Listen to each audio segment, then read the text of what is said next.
ನನ್ನನ್ನೇ ಕೇಳ್ತಾರೆ ಅವರೇ ಬೇಕು ಆ್ಯಂಕರ್ ನಮಗೆ ಅಂತ. ಸೊ ಆ ಲೆವೆಲಲ್ಲಿ ಇತ್ತು. ಒಂದೊಂದು ದಿನಕ್ಕೆ ಏನಿಲ್ಲ ಅಂದ್ರೆ ಒಂದು 7-8 ಎಪಿಸೋಡ್ ಮಾಡ್ತಾ ಇದ್ದೆ. ಸೊ ಅಂದರೆ ಅರ್ನಿಂಗ್ಸು ನನಗೆ ಹಾಗೆ ಸಿಗ್ತಾ ಇತ್ತು. ಆ ಟೈಮಲ್ಲಿ ಸಿಟಿ ಕೇಬಲಲ್ಲಿ ಒಂದು ಅಡ್ವರ್ಟೈಸ್ಮೆಂಟ್ ನೋಡಿದೆ. ಆಗ ಸಿಟಿ ಕೇಬಲ್ ಅನ್ನೋದು ಬೂಮ್. ಮಂಡಿ ಮೇಲೆ ಬಟ್ಟೆ ಅಂತೂ ನನ್ನ ಲೈಫಲ್ಲಿ ಇಂಡಸ್ಟ್ರಿಗೆ ಬಂದು ಇತ್ತೀಚೆಗೆ ನಾನು ಸ್ವಲ್ಪ ವರ್ಷಗಳಿಂದ ಅಷ್ಟೇ ಆಗ್ತಾ ಇದ್ದಿದ್ದು. ನಾನು ಕಾಲೇಜ್ಗೆ ಹೋಗ್ಬೇಕಂದ್ರೂ ಒಂದು ಜೀನ್ಸ್ ಆಗ್ತಿರ್ಲಿಲ್ಲ, ಯಾಕಂದ್ರೆ ನಂಗೆ ಅಷ್ಟಿತ್ತು ಮನೆಯಲ್ಲಿ. ಅದೇ ರೀತಿ ಎಕ್ಸ್ಪೀರಿಯನ್ಸ್. ಆ ಕಾಲದಲ್ಲಿ ಕೇಬಲ್ ಟಿವಿಲಿ ಒಂದು ಜಾಬ್ ಸಿಗಬೇಕು ಅಂದ್ರೆ ತುಂಬ ಕಷ್ಟ ಇತ್ತು. ಆದರೆ ಆ್ಯಂಕರಿಂಗ್ ಅಂತ ಹೇಳಿದರೆ ಇನ್ನೆಷ್ಟು ಕಷ್ಟ ಇರುತ್ತೆ. ಹೌದು, ನಂತೂ ಆ ಪೀರಿಯಡ್ ಅಂತೂ ತುಂಬ ಚೆನ್ನಾಗಿತ್ತು ನನಗೆ. ಒಂದೇ ಚಾನಲ್ ಅಂದರೆ ಒಂದೇ ದಿವಸ 3-4 ಚಾನಲ್ಗೆ ವರ್ಕ್ ಮಾಡ್ತಿದ್ದೆ ನಾನು. ಹಂಗಾರೆ ನೀವು ಅವಾಗ ಆ್ಯಂಕರಿಂಗಲ್ಲಿ ತುಂಬ ಮೋಸ್ಟ್ ಫೇಮಸ್ ಪರ್ಸನಾಲಿಟೀಸ್ ಅನ್ಸುತ್ತೆ. ಹೌದು, ಕೇಬಲ್ ಚಾನಲಲ್ಲಿ ಮೋಸ್ಟ್ ಫೇವ್ರೇಟ್ ನಾನು. ಕೆಲವರು ಸ್ಪಾನ್ಸರ್ಶಿಪ್ ಕೊಡ್ತಾರೆ ಗೊತ್ತಾ, ಅವರು ಇವರೇ ಬೇಕು, ಮಮತಾನೇ ಬೇಕು ನಮ್ಮ ಶೋಗೆ ಅಂತ. ಅದು ಎವ್ರಿ ಸಂಡೇಸ್ ಲೈವ್ ಇರ್ತಿತ್ತು ನಮಗೆ. ಅದರಲ್ಲೂ ಕೂಡ ಮಂಜು ಟೆಲಿಕಾಮ್ ಅಂತ 4Mಗೆ ಮಾಡ್ತಾ ಇದ್ವಿ. ಮಂಜು ಟೆಲಿಕಾಮ್ ಅವರಂತೂ ಬಹುಶಃ ಈಗ ಅವರು ಸ್ಪಾನ್ಸರ್ಶಿಪ್ ಕೊಟ್ಟರು ನನ್ನನ್ನೇ ಕೇಳ್ತಾರೆ ಅವರೇ ಬೇಕು ಆ್ಯಂಕರ್ ನಮಗೆ ಅಂತ. ಸೊ ಆ ಲೆವೆಲಲ್ಲಿ ಇತ್ತು. ಅದು ಬಿಟ್ಟು ನಾನು ಏನು ಪ್ರೋಗ್ರಾಮ್ ನಡೆಸ್ಕೊಡ್ತಾ ಇದ್ರಿ ಲೈವಲ್ಲಿ? ಅವರದ್ದು ಮಂಜು ಟೆಲಿಕಾಮ್ದೆ ಹಲೋ ಮಂಜು ಟೆಲಿಕಾಮ್ ಅಂತಲೇ ಲೈವ್ ಅದು 4M ಚಾನಲ್ಗೆ ಮಾಡ್ತಾ ಇದ್ದಿದ್ದು. ಸೊ ಈ ಥರ ಬಹಳಷ್ಟು ಚಾನೆಲ್ಸ್ಗೆ ಔಟ್ಸೋರ್ಸಿಂಗ್ ಮಾಡ್ತಾ ಇದ್ದೆ.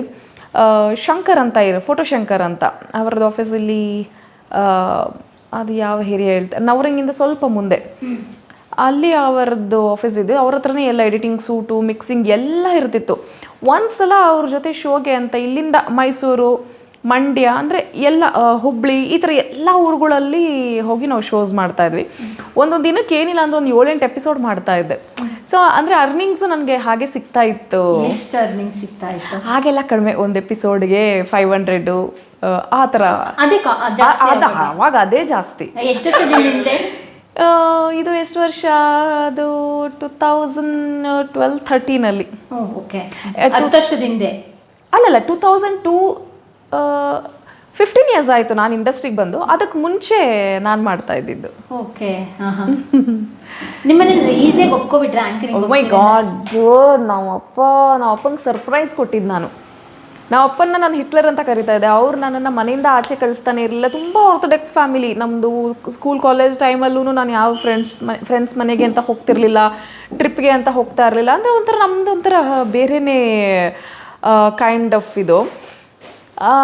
ನನಗೇನೋ ನಂದು 10th ಆದಮೇಲೆ ಏನಾದರೂ ಮಾಡಬೇಕು ಅಂದಾಗ ಏನು ಮಾಡಬೇಕು ಹಾಲಿಡೇಸಲ್ಲಿ, PU ಆದಮೇಲೆ ಏನು ಮಾಡಬೇಕು, ಇದೆಲ್ಲ ನನಗೆ ಮೊದಲೇ ಇರ್ತಿತ್ತು. PU ಆದಮೇಲೆ ಅಂತೂ ನಂಗೆ ಪಕ್ಕ ನ್ಯೂಸ್ ಚಾನೆಲ್ಗೆ ಹೋಗೋಣ ಅಂತ.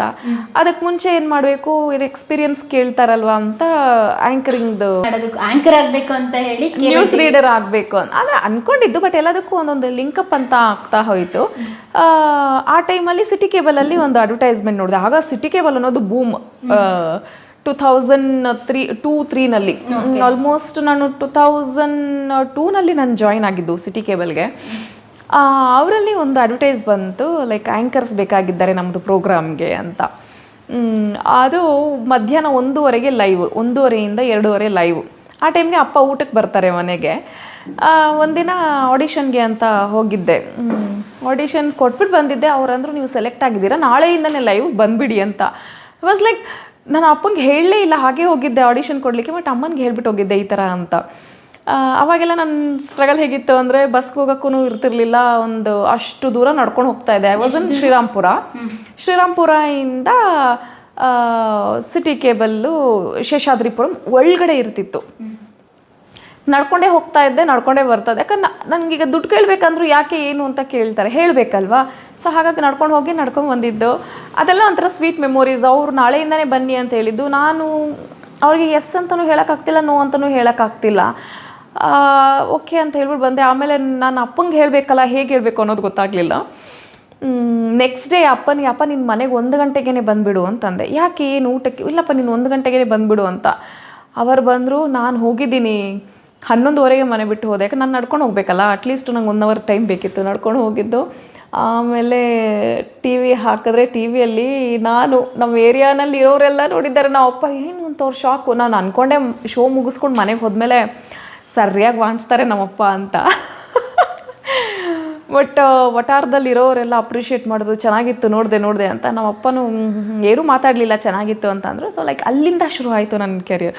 ಆಮೇಲೆ ನಾನೇ ಒಂದು ಸ್ವಲ್ಪ ದಿನ ಒಂದು 6-7 ತಿಂಗಳ ತನಕ ಶೋಸ್ ಮಾಡಿದೆ. ಆಮೇಲೆ ನನ್ನ ಜೊತೆನೇ ಅಪ್ಪನ್ನ ಕರ್ಕೊಂಡು ಹೋಗೋಕ್ಕೆ, ಅಪ್ಪನಿಗೆ ಕೆಲಸ ಬೇಡ ಬಿಡಪ್ಪ ಇನ್ನೇನು ನಾವೇ ಸ್ಟಾರ್ಟ್ ಮಾಡಿದ್ವಲ್ಲ, ನನ್ನ ಜೊತೆನೂ ನೀವು ಏನು ಕ್ಯಾರಿ ಮಾಡಿದ್ರಿ, ನೀವೇ ಹೋಗ್ಬೋದಿತ್ತಲ್ಲ. ನಮ್ಮನೇಲಿ ಒಬ್ಬಳನ್ನೇ ಕಳಿಸ್ತಿರ್ಲಿಲ್ಲ ಎಲ್ಲೂ.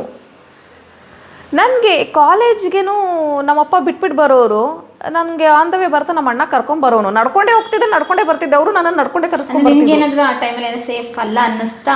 ಆ ಥರನೂ ಇಲ್ಲ, ಯಾಕಂದರೆ ನಮ್ಮ ಫ್ಯಾಮಿಲಿನಲ್ಲಿ ಕಾಲೇಜ್ ಮೆಟ್ಲು ಹತ್ತಿದ್ದು ಮೊದಲನೇ ಹುಡುಗಿ ಅವಾಗ ಆ ಟೈಮಲ್ಲಿ. ಅದಾದಮೇಲೆ ಬಿಡಿ ಇವಾಗೆಲ್ಲ ಡಬಲ್ ಡಿಗ್ರಿ ಮಾಡಿಕೊಂಡು ಅಷ್ಟು ಎಜುಕೇಟೆಡ್ ಹುಡುಗಿರಿದ್ದಾರೆ.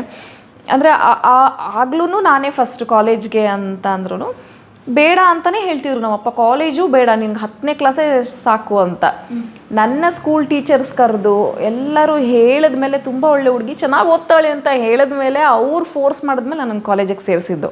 ನನ್ನ ಜೊತೆ ಇದ್ದ ಆ್ಯಂಕರ್ಸ್ಗಳೂ ಇಲ್ಲ, ನನ್ನ ಜೊತೆ ಕೆರಿಯರ್ ಸ್ಟಾರ್ಟ್ ಮಾಡಿದ ಆರ್ಟಿಸ್ಟ್ಗಳೂ ಇಲ್ಲ. ಆ್ಯಂಡ್ ಥ್ಯಾಂಕ್ ಗಾಡ್ ಇವತ್ತಿಗೂ ನಾನು ಹೀರೋಯಿನ್ ಆಗೇ ಇದ್ದೀನಿ. ಲೈಕ್ ಒಬ್ರು ಸಿನಿಮಾಗೆ ಬರ್ಲಿಲ್ವಾ ಅಥವಾ ಆಂಕರಿಂಗ್ ಕಂಟಿನ್ಯೂ ಮಾಡಲಿಲ್ಲ? ಸ್ಟಾಪ್ ಮಾಡಿ ಅವ್ರವ್ರ ಮನೆಗಳಲ್ಲಿದ್ದಾರೆ. ಆ್ಯಂಡ್ ಕೆಲವರು ನನಗೆ ಪರಿಚಯ ಕೂಡ ಇದ್ದಾರೆ, ಅವ್ರದ ಫೋನ್ ಕಾಲ್ ನಾವು ಮಾತಾಡ್ತೀವಿ ಸಮ್ಟೈಮ್ಸ್, ಯಾವಾಗಾದ್ರೂ ನಾವು ಮೀಟ್ ಮಾಡ್ತೀವಿ. ಆಗ ಅಷ್ಟೆಲ್ಲ ಇರಲಿಲ್ಲ. ಅವಾಗ ಟಿ ವಿ ಚಾನಲ್ ಅಂತ ಅಂದರೆ ಒಂದು ಉದಯ ಟಿ ವಿ ಇತ್ತು, ಒಂದು U2 ಇತ್ತು. ಅದು ಬಿಟ್ಟರೆ ಈ ಝೀ ಆಗಲಿ ಇನ್ನೊಂದಾಗಲಿ ಮತ್ತೊಂದು ಚಾನಲ್ಸ್ ಯಾವುದೂ ಇರಲಿಲ್ಲ. ಅವಾಗ ಯಾವುದು ಎಂಟರ್ಟೈನ್ಮೆಂಟ್ ಇರಲಿಲ್ಲ. ಆ್ಯಂಕರ್ಸ್ಗೆ ಅಂತ ಇದ್ದಿದ್ದೆ U2, ಒಂದು ಉದಯ ಟಿ ವಿ. ಅದರಲ್ಲೇ ಅಷ್ಟು ಶೋಸ್ಗಳು ಬರ್ತಾ ಇದ್ದಿದ್ದು. ಇನ್ನು ಕೇಬಲ್ ಚಾನಲ್ಸ್ ಅಂತಂದರೆ ನಾನು ಎಲ್ಲದರಲ್ಲೂ ಮಾಡಿದ್ದೀನಿ. ಹ್ಯಾತ್ವೇ ಮಾಡಿದ್ದೀನಿ, ಆ್ಯಕ್ಟಲ್ ಮಾಡಿದ್ದೀನಿ, 4M, city cable, in Bangalore and entire ಕರ್ನಾಟಕದಲ್ಲಿರೋ ಕೇಬಲ್ ಚಾನಲ್ಸ್ಗಳಿಗೆ ನಾನು ಶೋಸ್ ಮಾಡಿದ್ದೀನಿ. ಸೊ ಆ ಹೆಗ್ಗಳಿಕೆ ನನಗೆ ಫಸ್ಟ್ ಇದೆ. ಸೂಪರ್ ಅಲ್ಲ ಹಾಗಾದರೆ. ಅಂದರೆ ಅವ್ರು ನಿಮ್ಮನ್ನೇ ಬೇಕಂದ್ರೆ ಚೂಸ್ ಮಾಡ್ಲಿಕ್ಕೆ ಕಾರಣ ಏನು ಗೊತ್ತಿಲ್ಲ. ಕಡಿಮೆ ಏನಾದರೂ ಸ್ಯಾಲ್ರಿ ತಗೊಳ್ತಾ ಇದ್ರ? ಸ್ಯಾಲ್ರಿ ವಿಚಾರವಾಗಲ್ಲ, ಯಾಕಂದ್ರೆ ತುಂಬಾ ಜನ ಇದ್ರು ಅವಾಗೆಲ್ಲ. ಇವರು ಸಂಧ್ಯಾಶ್ರೀ ಇದ್ರು, ಮತ್ತೆ ರೇಖಾ ಅವರು ಇದ್ರು, ವಾಣಿಶ್ರೀ ಅಕ್ಕ ತಂಗಿ ತುಂಬಾ ಜನ ಇದ್ರು. ಕಾಂಪಿಟೇಷನ್ಸ್ ತುಂಬಾನೇ ಇರ್ತಿತ್ತು. ಆಮೇಲೆ ಗೊತ್ತಿಲ್ಲ, ಬಿಕಾಸ್ ನಾನು ತುಂಬ ಲೈವ್ಲಿಯಾಗಿ ಮಾತಾಡ್ತಾ ಇದ್ದೆ ಆ್ಯಂಡ್ ವೆರಿ ಕಂಫರ್ಟ್. ನನಗೆ ಡ್ರೆಸ್ ಚೇಂಜ್ ಮಾಡ್ಕೊಂಡು ಬನ್ನಿ ಅಂದರೆ 2 ಮಿನಿಟ್ಸಲ್ಲಿ ಹಿಂಗೆ ಬಂದ್ಬಿಡ್ತಿದ್ದೆ. So mostly ಅದಿರಬಹುದು. ದುಡ್ಡೇನು ಕಡಿಮೆ ಏನು ತೊಗೊಳ್ತಾ ಇರಲಿಲ್ಲ. ಅದು ಒಂದು 7-8 ಎಪಿಸೋಡ್ಸ್ಗೆ ಏನಾಗುತ್ತೆ ಅದು ಆ ಪೇಮೆಂಟ್ಸೇ ತೊಗೊಳ್ತಾ ಇದ್ದೆ. ಅಲ್ಲ, ಕಾಸ್ಟ್ಯೂಮ್ ಅಂತ ವಿಚಾರ ಬಂದಾಗ ಆ್ಯಂಕರ್ಗೆ ಕಾಸ್ಟ್ಯೂಮ್ ದೊಡ್ಡ ಚಾಲೆಂಜ್ ಇರುತ್ತೆ. ಅವಾಗೆಲ್ಲ ಏನು ಆ ಥರ ಎಕ್ಸ್ಪೋಸರ್ ಕಾಸ್ಟ್ಯೂಮ್ ಆ ಥರ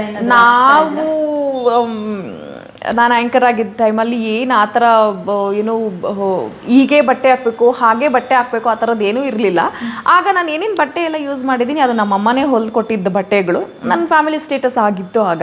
ಸೊ ಅಮ್ಮ ಏನೇ ಹೊಲ್ದು ಕೊಟ್ರು ಹಾಕೊಂಡು ಹೋಗ್ತಿದ್ದೆ. ಅವಾಗೆಲ್ಲ ಸ್ಲೀವ್ಲೆಸ್ ಇಲ್ಲ, ಜೀನ್ಸ್ ಇರ್ತಿರ್ಲಿಲ್ಲ, ಮಂಡಿ ಮೇಲೆ ಬಟ್ಟೆ ಅಂತೂ ನನ್ನ ಲೈಫಲ್ಲಿ ಇಂಡಸ್ಟ್ರಿಗೆ ಬಂದು ಇತ್ತೀಚೆಗೆ ನಾನು ಸ್ವಲ್ಪ ವರ್ಷಗಳಿಂದ ಅಷ್ಟೇ ಆಗ್ತಾ ಇದ್ದಿದ್ದು. ನಾನು ಕಾಲೇಜ್ಗೆ ಹೋಗ್ಬೇಕಂದ್ರೂ ಒಂದು ಜೀನ್ಸ್ ಹಾಕ್ತಿರ್ಲಿಲ್ಲ, ಯಾಕಂದ್ರೆ ನಂಗೆ ಅಷ್ಟಿತ್ತು ಮನೆಯಲ್ಲಿ. ಇನ್ನೂ ಅಂದರೆ ಸ್ಕೂಲ್ ನಾನು ಹೈಯರ್ ಇದಕ್ಕೆ 8th ಹೋಗಬೇಕಂದ್ರೆ ಅವಾಗೆಲ್ಲ ನಿಮಗೆ ಗೊತ್ತಲ್ವಾ, ಸ್ಕರ್ಟ್ ಥರ ಬರ್ತಾ ಇತ್ತು. ಅದು ನೀಗಷ್ಟೇ ಇರ್ತಾ ಇತ್ತು, ಮಂಡಿಗಷ್ಟೇ ಇರ್ತಾ ಇತ್ತು. ನಮ್ಮಪ್ಪ ಅದನ್ನು ಏನು ಮಾಡಿದ್ರು, ಲಂಗ ಬ್ಲೌಸ್ ಥರ ಹೊಲ್ದು ಕೊಟ್ಬಿಟ್ಟಿದ್ರು. ನನಗೆ ಈಗಲೂ ನೆನಪಿದೆ. ನನಗೆ ಶನಿವಾರ ಬುಧವಾರ ಬರುತ್ತೆ ಅಂದರೆ ವೈಟ್ ಡ್ರೆಸ್ ಇರ್ತಿತ್ತು. ನಂಗೆ ಅದನ್ನು ಹಾಕ್ಕೊಂಡು ಹೋಗ್ಬೇಕು ಅಂದರೆ ಹಿಂಸೆ ಆಗ್ತಾಯಿತ್ತು. ಎಲ್ಲರೂ ರೇಕ್ಸೋರು. ಫುಲ್ ಉದ್ದ ಲಂಗ ಹೊಲ್ದು ಕೊಟ್ಬಿಟ್ಟಿರೋರು ವೈಟ್ ಕಲರಲ್ಲಿ. ನೀನು ಅದನ್ನೆಲ್ಲ ಹಾಕಬಾರ್ದು, ಇದನ್ನೇ ಹಾಕ್ಕೊಂಡು ಹೋಗು, ಇಲ್ಲಾಂದರೆ ನೀನು ಹೋಗಬೇಡ ಅಂತ. ಆ ಥರ ಎಲ್ಲ ಅಷ್ಟು ಸ್ಟ್ರಿಕ್ಟ್ ಫ್ಯಾಮಿಲಿ ನಂದು. ಕಾಲೇಜಲ್ಲಿ ಇದ್ದಾಗಲೂ ಒಂದು ಜೀನ್ಸ್ ಹಾಕ್ತಿರ್ಲಿಲ್ಲ. ಅಣ್ಣ ನಮ್ಮಪ್ಪ ಏನಾದರೂ ಊರಿಗೆ ಹೋದಾಗ ಮಾತ್ರ ಒಂದು ಜೀನ್ಸ್ ಎತ್ತಿಟ್ಕೊಂಡಿದ್ದೆ, ನಮ್ಮ ಅಣ್ಣಂದು ಬೆಲ್ ಬಾಟಮ್ದು ಜೀನ್ಸ್, ಅವೊಂದು ಚಿಕ್ಕದಾಗತ್ತೆ ಅಂತ. ಆ ಜೀನ್ಸನ್ನ ಹಾಕ್ಕೊಂಡು ಹೋಗ್ತಿದ್ದೆ, ಮೇಲ್ಗಡೆ ಒಂದು ಚೂಡಿದಾರ್ ಕುರ್ತಾ ಹಾಕ್ಕೊಂಡು ಹೋಗ್ತಾ ಇದ್ದೆ. ಅದು ಕಣ್ಣು ತಪ್ಪಿಸಿ ಹಾಕ್ಕೊಂಡು ಹೋಗ್ತಾ ಇದ್ದಿದ್ದು. ಸೊ ಇದೆಲ್ಲ ಒಂಥರ ಮೆಮೊರೀಸ್. ಈಗ ನೆನೆಸ್ಕೊಂಡ್ರೆ ಆ ಥರ ಬಟ್ಟೆ ನಾವು ಹಾಕ್ತಿದ್ವಾ ಆಗ ಅಂತ ಅನಿಸುತ್ತೆ. ಈಗ ಲೈಕ್ ಆ್ಯಂಕರ್ ಅಂದ ತಕ್ಷಣ ಅವ್ರಿಗೆ ಸ್ಪಾನ್ಸರ್ ಮಾಡಲಿಕ್ಕೆ ಎಷ್ಟೋ ಜನ ಕಾಸ್ಟ್ಯೂಮ್ಸ್ ತೊಗೊಂಬರ್ತಾರೆ, ಒಂದು ಇದೇ ಥರ ಡಿಸೈನರ್ ಡ್ರೆಸ್ ಹಾಕಬೇಕು ಅಂತಿರ್ತಾರೆ. ಆ ಥರ ಏನೂ ಇರಲಿಲ್ಲ ನಾನು ಆ್ಯಂಕರಿಂಗ್ ಮಾಡೋ ಟೈಮಲ್ಲಿ. ನನಗೆ ಆ ಥರ ಡ್ರೀಮ್ ಆ ಥರದ್ದು ಏನೂ ಇರಲಿಲ್ಲ. ನಂಗೆ ಸ್ಕೂಲ್ ಕಾಲೇಜಲ್ಲಿ ನಾನು ಇಂಟರ್ ಕಾಲೇಜ್ ಕಾಂಪಿಟೇಷನಲ್ಲಿ ಹಾಡಾಡೋದಾಗಲಿ, ಡ್ಯಾನ್ಸ್ ಆಗಲಿ, ಸ್ಪೋರ್ಟ್ಸಲ್ಲೆಲ್ಲ ನಾನು ಪಾರ್ಟಿಸಿಪೇಟ್ ಮಾಡ್ತಿದ್ದೆ. ಆ್ಯಂಡ್ ಸ್ಕೂಲ್ ಡೇ ಫಂಕ್ಷನ್ ಎಲ್ಲ ಅಂತ ಬಂದಾಗ ಫ್ರಂಟ್ ಲೈನಲ್ಲಿ ನಾನೇ ಡ್ಯಾನ್ಸ್ ಮಾಡ್ತಿದ್ದೆ, ನಾನೇ ಕೊರಿಯೋಗ್ರಫಿ ಮಾಡ್ತಾಯಿದ್ದೆ. ಗೊತ್ತಿರೋ ಸ್ಟೆಪ್ಸನ್ನು ನಾನು ಕೊರಿಯೋಗ್ರಫಿ ಮಾಡ್ತಾಯಿದ್ದೆ. ನನ್ನ ಎಕ್ಸ್ಪ್ರೆಷನ್ಸ್ ಎಲ್ಲ ಭಾಳ ಚೆನ್ನಾಗಿರ್ತಿತ್ತು ಆಗೆಲ್ಲ. ನನ್ನ ಟೀಚರ್ಸ್ ಎಲ್ಲ ಹೇಳೋರು, ನಿನ್ನ ಎಕ್ಸ್ಪ್ರೆಷನ್ನು ನಿನ್ನ ಡ್ಯಾನ್ಸ್ ಎಲ್ಲ ತುಂಬ ಚೆನ್ನಾಗಿರುತ್ತೆ, ನೀನು ಯಾಕೆ ಸಿನಿಮಾ ಆ್ಯಕ್ಟರ್ ಆಗಬಾರ್ದು ಅಂತ ಹೇಳ್ತಾಯಿದ್ರು. ಸೊ ಬಹುಶಃ ಆ ವರ್ಡ್ ನನಗೆ ತುಂಬ ಕಾಡಿ ಈ ಪ್ರೊಫೆಷನ್ಗೆ ಬಂದ. ಯಾರಾದ್ರೂ ಇನ್ಸ್ಪಿರೇಷನ್ ಇರಲೇಬೇಕಲ್ವಾ, ಅಂದ್ರೆ ನ್ಯೂಸ್ ಆಂಕರ್ ಅಥವಾ ಆಂಕರಿಂಗ್ ಮಾಡಬೇಕು ಅಂತ ನೀವು ಸಿ ನಾನು ನ್ಯೂಸ್ ಆ್ಯಂಕರ್ ಹೇಗೆ ಅಂದರೆ ಅದೊಂಥರ ಡಿಗ್ನಿಫೈಡ್. ನಾನು ಮಾತಾಡ್ದಿದ್ದು ಸ್ಪಷ್ಟತೆ ಇತ್ತು ಕನ್ನಡದಲ್ಲಿ. ಇತ್ತೀಚೆಗೆ ಒಂದು ಸ್ವಲ್ಪ ನನ್ನ ಕನ್ನಡ ಸ್ಪಾಯ್ಲ್ ಆಗಿದೆ, ಯಾಕಂದರೆ ಭಾಷೆಗಳು ಬೇರೆ ಬೇರೆ ಭಾಷೆ ಕಲಿತಾ ಇದ್ದೀನಿ ಆ್ಯಂಡ್ ಬೇರೆ ಭಾಷೆಗಳಲ್ಲಿ ಸಿನಿಮಾ ಮಾಡ್ತಾ ಇದ್ದೀನಿ. ಅಲ್ಲಿ ಹೋದಾಗ ಅದೇ ಭಾಷೆ ಮಾತಾಡ್ತಾ ಇರ್ತೀನಿ. ಅಂದರೆ ಬೇರೆ ಥರ ಅಲ್ಲ, ಅಲ್ಲಿ ಹೋದ್ಮೇಲೆ ನಮ್ಮ ಕನ್ನಡ ಭಾಷೆ ಮಾತಾಡಬಾರ್ದು ಅಂತ ಅಲ್ಲ. ನಾವು ಎಲ್ಲಿರ್ತೀವಿ ನಾವು ಆ ಜಾಗಕ್ಕೆ ನಾವು ರೆಸ್ಪೆಕ್ಟ್ ಮಾಡಬೇಕು ಅನ್ನೋ ಒಂದು ಉದ್ದೇಶ. ಆ್ಯಂಡ್ ನಾವೇನೇ ಮಾತಾಡ್ತೀವಿ, ನಾವೇನೇ ಆ್ಯಕ್ಟ್ ಮಾಡ್ತೀವಿ ಅಂದರೆ ಆ ಭಾಷೆ ಕಲಿತು ಮಾಡಬೇಕು ಅನ್ನೋದು ನನ್ನ ಉದ್ದೇಶ ಆಗಿರುತ್ತೆ. ನಾಳೆ ದಿನ ಯಾರೋ ನನಗೆ ಗೊತ್ತಿಲ್ಲದಿರೋ ಯಾರಾದರೂ ಬೈದರೂ ಅದಕ್ಕೆ ಉತ್ತರ ಕೊಡೋಕ್ಕೆ ಅವ್ರ ಭಾಷೆಲೇ ಟಕ್ಕರ್ ಕೊಡಬೇಕು. ನನಗೆ ಆ ಥರದ್ದೊಂದು ಮೆಂಟಾಲಿಟಿ. ಬಟ್ ಯಾರ ಹತ್ರನೂ ಏನು ಮಾತು ಅನ್ನಿಸ್ಕೋಬಾರ್ದು. ನಮ್ಮ ಕೆಲಸ ನಾವು ಅಚ್ಚುಕಟ್ಟಾಗಿ ನಾವು ಮಾಡ್ತಾ ಹೋಗಬೇಕು. ಒಂದು ಪ್ರೊಫೆಷನ್ಗೆ ಗೌರವ ಕೊಡೋದಂದರೆ ನನ್ನ ಅರ್ಥದಲ್ಲಿ ಅದೇ. ಸೊ ಯಾವುದೇ ಭಾಷೆ ಇರಲಿ, ತಮಿಳಾಗಿರಲಿ, ತೆಲುಗು ಆಗಿರಲಿ, ನಾನು ಕಲಿತು ನಾನೇ ಡಬ್ಬಿಂಗ್ ಮಾಡಿದಂಥ ಸಿನಿಮಾಗಳು.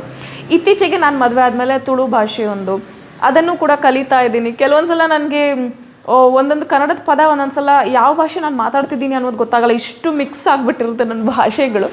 ಆ ಉದ್ದೇಶದಿಂದ ನಾನು ಕನ್ನಡ, ಯಾಕಂದರೆ ಫಸ್ಟ್ ಇದ್ದಿದ್ದ ETV ಕನ್ನಡ ತುಂಬ ಸ್ಪಷ್ಟವಾಗಿ ಕನ್ನಡ ಇರಬೇಕು. ಆಮೇಲೆ ಅವ್ರದ್ದು ಒಂದು ಸ್ವಲ್ಪ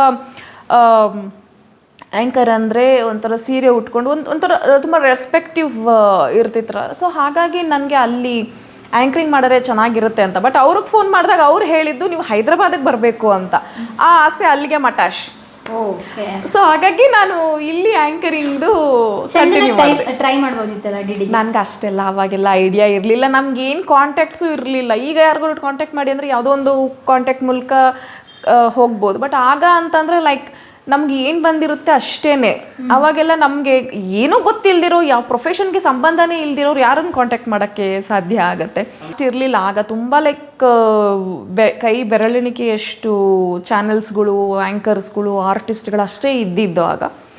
ಇವತ್ತು ಮನೆಗೆ ಒಬ್ಬೊಬ್ರು ಮನೇಲಿ ಒಬ್ಬೊಬ್ರು ಇದ್ದಾರೆ. ಸೊ ಅದೇ ಡಿಫ್ರೆನ್ಸ್ ಆಗ ಈಗ. ನಿಮ್ಗೆ ಏನು ಏಜ್ ಇರ್ಬೋದು ಅವಾಗ? I was 16-17. ಹೌದು. ನೀವು ಆ್ಯಂಕರಿಂಗ್ ಸ್ಟಾರ್ಟ್ ಮಾಡಿದ್ಮೇಲೆ ನಿಮ್ಮ ಮನೇಲಿ ಲೈಫ್ ಸ್ಟೈಲ್ ಏನಾದ್ರು ಚೇಂಜ್ ಆಯ್ತಾ? ಅಂದರೆ ನೀವು ಅರ್ನಿಂಗ್ ಮಾಡಿದ್ದು ಏನಾದರೂ ಮನೆಗೆ ಕೊಡೋದು ಅಥವಾ ಮನೆ ಏನಾದರೂ ಪ್ರಾಬ್ಲಮ್, ಫೈನಾನ್ಷಿಯಲಿ ಪ್ರಾಬ್ಲಮ್ ಸಾಲ್ವ್ ಆಗಿದ್ದು? ನಮ್ಮ ಮನೆಯಲ್ಲಿ ನಾವು ಯಾರೇ ಅರ್ನ್ ಮಾಡಿದ್ರು ನಾವು ₹1 ಇಟ್ಕೊಳ್ಳಲ್ಲ. ಅದು ಎಲ್ಲವನ್ನೂ ನಮ್ಮ ಅಪ್ಪಂಗೆ ಕೊಡೋದು. ನಾನಾಗಿರ್ಬೋದು, ನನ್ನ ಅಣ್ಣ ಆಗಿರ್ಬೋದು, ನನ್ನ ತಮ್ಮ ಆಗಿರ್ಬೋದು. ನಿಮ್ಮ ಅಣ್ಣನೂ ಅರ್ನಿಂಗ್ಸ್ ಮಾಡ್ತಾ ಇದ್ರು? ಅಫ್ಕೋರ್ಸ್. ಯಾಕಂದರೆ ನಮಗೆ ಎಲ್ಲ ಒಬ್ಬರು ಕೆಲಸ ಮಾಡಿಬಿಟ್ಟು ಎಲ್ಲರೂ ಕೂತ್ಕೊಂಡು ತಿನ್ನೋ ಥರದ್ದು ಏನೂ ಇರ್ತಿರ್ಲಿಲ್ಲ. ನನ್ನ ಅಪ್ಪನೂ ಕೆಲಸ ಮಾಡೋರು, ನಮ್ಮಮ್ಮ ಕೆಲಸ ಮಾಡೋರು, ನಮ್ಮ ಅಣ್ಣ ಪಾರ್ಟ್ ಟೈಮ್ ಕೆಲಸ ಮಾಡ್ಕೊಂಡು ಕಾಲೇಜಿಗೆ ಹೋಗ್ತಾ ಇದ್ದ. ಆ್ಯಂಡ್ ನಾನು ಆ್ಯಂಕರಿಂಗ್ ಮಾಡ್ತಾ ಇದ್ದೆ. ನನ್ನ ತಮ್ಮ ಒಂದು ಕಡೆ ಸ್ಕೂಲ್ಗೆ ಹೋಗಬೇಕು. ಆಮೇಲೆ ಅವ್ನಿಗೆ ಅಷ್ಟು ಎಜುಕೇಷನ್ ಹೋಗಲಿಲ್ಲ. ಆಮೇಲೆ ಅವನು ಕೂಡ ಕೆಲಸಕ್ಕೆ ಜಾಯ್ನ್ ಆದ.